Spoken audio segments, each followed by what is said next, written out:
Hi guys, and welcome back to another video. We are back in Assetto Corsa Competizione once again today. We are driving the Aston Martin GT4 and we are only a few days away from the actual event that I've been practicing for. So I have got my setup pretty much dialed. I'm fairly happy with how the car feels, how the car's reacting, and hopefully this is a good setup for me in terms of kind of race pace. What I'm going to do today is go through a few kind of little bits in terms of kind of alignment, so caster, camber, and toe, and just kind of talk about what works, how to fix certain things, and kind of what I felt made the biggest difference to me. Just before we get into that part of the video, if you are enjoying these videos and you do enjoy seeing my content, please just hit the like button down below the video and hit the subscribe button with the bell notification before we go any further. Okay, so here we are in the setup page, and I'm just going to go through. Obviously, we went through tire pressures last time, and I kind of explained how to set up your tire pressures so that they kind of work to the best of their ability. Let's go through the rest of these kind of things here. So toe, what's toe? Basically, toe is how kind of where the front wheels are pointed in terms of the left and right direction. So I'll pop a little graphic up here just to show what I'm talking about. But basically, if we are talking about negative toe or toe out, the wheels are pointed away from the middle of the car. And basically, what this means is that the car will be more responsive. It'll be more eager to kind of change direction. Obviously, the wheels, the further of kind of apart the wheels are, the more that they will scrub against each other and they will try and kind of pull the car back to center. But as soon as you turn one of the wheels, it will want to dart to one direction or the other. What we have the opposite to this, which is toe in, which you can see on the back of this car, and I'm just using the kind of safe preset just as a bit of an example here. Is positive toe or toe in, which basically what that does is it means that the wheels are kind of pointed back towards the middle of the car. So the wheels kind of naturally kind of push against each other and want to return to center. And what this does is it helps to create some more stability in the back of the car. So generally, I will run with a little bit of toe out on the front and a little bit of toe in on the back. What you don't ever want to do is run with absolutely zero toe whatsoever.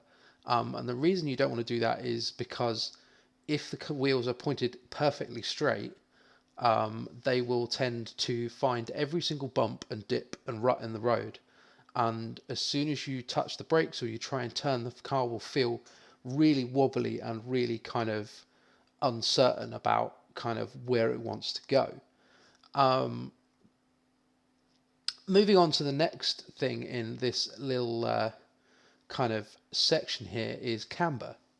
Now, camber, again, I'm going to pop a little graphic up in a sec just to help out with kind of showing what I'm talking about. Camber is how far in or out the wheel is pointed. Again, the top of the wheel is pointed towards the middle of the car. So toe is the front of the wheel pointed to or away from the middle of the car.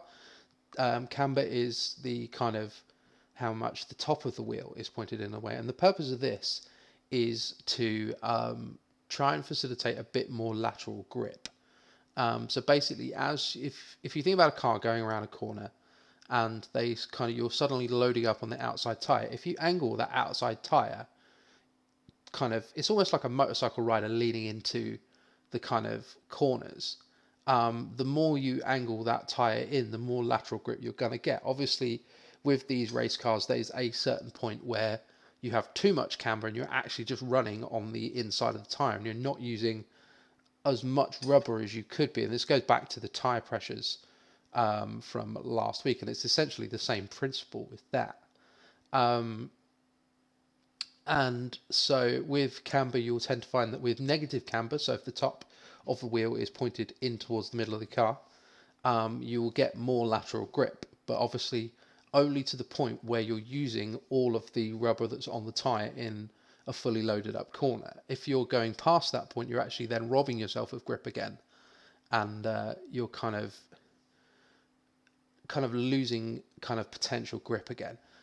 Caster is something that's slightly more complicated because it's to do with the way that the suspension geometry is set up. So in basic terms, it's kind of whether the actual kind of strut of the suspension is straight up and down or pointed forwards or pointed back. Caster basically helps to accentuate camber a little bit, so you'll find that kind of most race cars will run with quite a lot of caster just to try and kind of get as much camber out of the wheels as possible. Oh, actually, something I forgot to mention with camber. Old race cars. So, for example, the first episode of Bridge to Gantry I did kind of 3 weeks ago, I talked about the Maserati having positive camber. What this does is it helps with the steering weight. Obviously, those old cars have absolutely no power steering whatsoever, so they will be really, really, really hard for them to turn the wheel. It's why those old cars have got massive wheels and they almost look like they're driving a truck. So with positive camber, it actually makes the wheels kind of easier to turn, and kind of conversely with the negative camber, it makes the wheels harder to kind of turn, so you'll get a more weighty kind of wheel feeling. That being said, I've kind of used these and tweaked these kind of presets just to kind of help get the car to behave how I want. So I want it to dive into the corner, so I've dialed a little bit of toe out in to help with the car to make it feel like it's darting into the corners a bit more. The back end of the car tended to come around a little bit, so I've dialed a little bit more rear toe in. I've also kind of dialed a bit of rear camber in just to kind of help with the kind of lateral grip. And this all comes down to kind of where in the corner the car's braking away. So once you've got the car loaded up, the wheels loaded up, and it's kind of really on the edge of how much that tyre can kind of take, if the kind of car is then braking away, you may need to add a little bit more camber just to help with the kind of lateral forces into the wheel. But anyway, now that we've been through that, I'm going to show you the lap that I did a little while ago. Again, I pre-recorded it just to kind of help with time with making these videos. So I'll talk my way through it, and then hopefully you'll see some things that I have kind of done, and I'll explain with the alignment just to help kind of get the car to behave how. So here we are starting our fast lap that I recorded earlier. Again, this is kind of just to kind of show you guys, and you can see immediately already the immediacy that the car turns in there. So I've dialed a little bit of toe out in there just to kind of help with getting the car into the corners. What I've also done is something I didn't talk about earlier, is stiffen the car up a little bit. I felt that the car was kind of bouncing quite a lot, so I've kind of stiffened the car up, which has made the car more responsive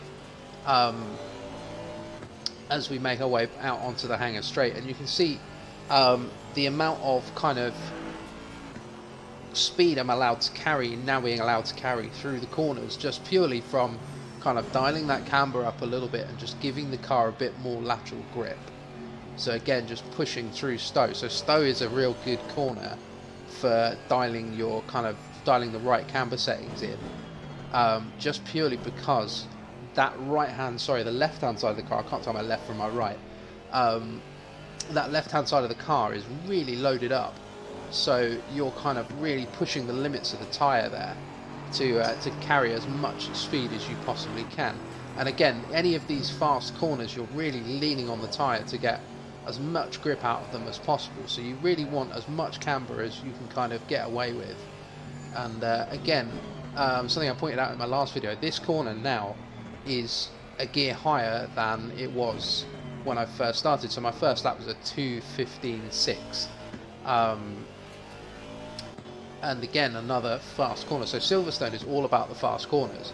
It's fast corners onto long straight, so you want a kind of fairly well put together, kind of fairly composed car. You don't need it to be nice and compliant. So for example, somewhere like the Nürburgring, you would be kind of trying to soften the car up and give the car a bit more compliance. Here, because it's a straight racetrack, you can stiffen the car up and that makes the car more responsive. You can see as I'm turning into the corners, I'm getting as much grip as I possibly can into the corners we're coming through, and that was a 2:13.2 there. So by far and away my fastest lap time. That's the end of the replay there. But like I said, the point of this video is not to tell you you should be using this setting, this setting, this setting, and you should be doing that for every kind of race that you're in. That's not the point of this video. The point of this video is to try and teach you guys a little bit of what certain things do to kind of help you make your own choices about setup. So there we go. That last run was a 2:13.239, which basically means that throughout this whole process, I've gained 2.2 seconds on my lap time. Like I say, the whole point of this video is not to tell you kind of you should be using this setting, this setting, this setting, and I hope the tire pressures videos kind of came across the same way. It's more to just kind of arm you with a little bit of knowledge, just to kind of make your own choices. And I'm very much happy for you guys to post stuff in the comments of any issues you're having and stuff like that. If you have enjoyed this series and want to see more, then we are going to be streaming the race on Sunday. So myself and my teammate will be streaming the race with the rest of the Regal Racing boys. So I would please come and say hello to us, so we're not just kind of sat there talking to ourselves and to each other. Also hit the like button down at the bottom of the screen, and of course if you want to see more videos, I'm thinking about I might carry this kind of series on once the event's gone, and work on different cars and different tracks, and just kind of show my progress through those as well. Then please hit the subscribe button, and hit the little bell notification as well, just so you get told whenever I upload a video. But that's all for me for now, and hopefully this has been really helpful.